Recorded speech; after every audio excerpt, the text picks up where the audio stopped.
وما ارسلناک الا مبشرا ونذیرا، بشیر نذیر۔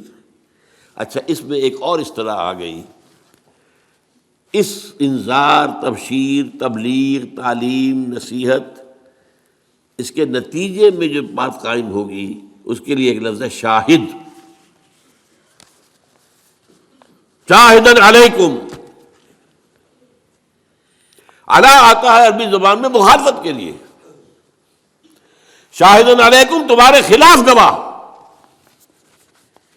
یہ سب سے پہلے یہ اصطلاح، یہ باقی اصطلاحات تو بعد میں آئی ہیں، لیکن یہ کہ آپ کو معلوم ہے کہ سورہ احزاب میں سب کو جمع کر دیا گیا ہے۔ یا ایھا النبی انا ارسلناک شاہدا ومبشرا ونذیرا وداعیا الی اللہ باذنہ وسراجا منیرا۔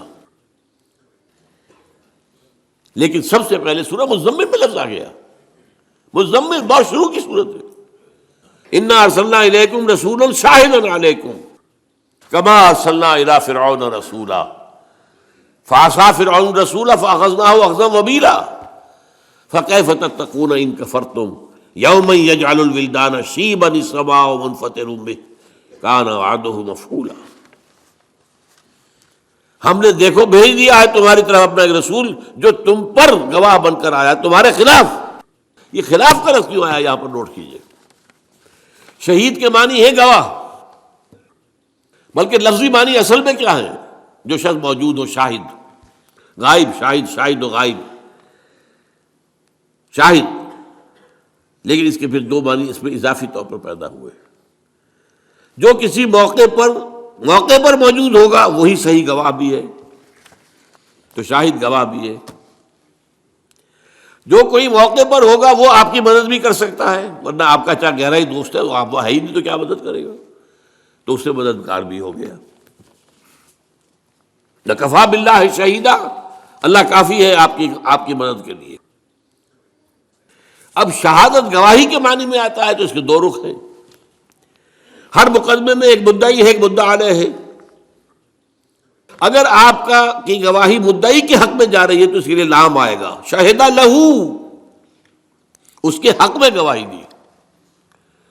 اور اگر اس کے خلاف جا رہی ہے تو شہد علیہ۔ یہ لام اور علا کا جو فرق ہے اس کو اچھی طرح ایک اور حدیث کے حوالے سے یاد کر لیجئے۔ حضور نے فرمایا القرآن حجت لک او علیک، یہ قرآن یا تو حجت ہے تمہارے حق میں یا تمہارے خلاف۔ اسے اپنے حق میں حجت بنانا ہے تو اس کے اوپر عمل کرو، اس کو پڑھو، اس کو سمجھو، اسے اپنا امام بناؤ، اس کی پیروی کرو، تب یہ تمہارے حق میں گواہی دے۔ اللہ یہ مجھے پڑھتا تھا، مجھ پر غور کرتا تھا، مجھ پر عمل کرتا تھا، میری تبلیغ کرتا تھا، اے اللہ اس نے تو اپنے آپ کو وقف کر دیا تھا تعلیم و تعلم قرآن کے لیے، قرآن کے سمجھنے اور سمجھانے کے لیے، تو لہو یہ قرآن آپ کے حق میں گواہی بنے گا۔ جیسا کہ ایک حدیث میں آتا ہے کہ رمضان مبارک میں اگر آپ نے راتوں کو وقت جاگ کر قرآن مجید کو پڑھا ہے اور دن میں آپ نے روزے رکھے ہیں، حضور نے فرمایا الصیام والقرآن یشفعان للعبد، روزہ اور قرآن بندے کے حق میں گواہی دیں گے، شفاعت کریں گے۔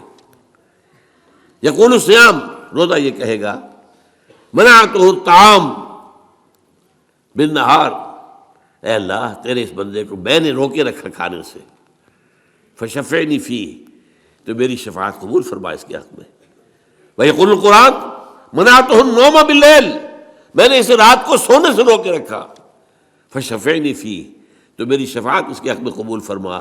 فیشفعان، حضور نے فرمایا دونوں کی شفاعت قبول ہوگی۔ تو القرآن حجت لک او علیک، اسی طرح علی جب ہے، یہ اصل میں قرآن مجید کی اہم اصطلاح تک ہم پہنچ گئے ہیں، اور یہ ہمارا آج کا آخری موضوع ہے۔ کار رسالت کے لیے قرآن کی اصطلاح ہے شہادت علی الناس۔ سبحان اللہ والحمد للہ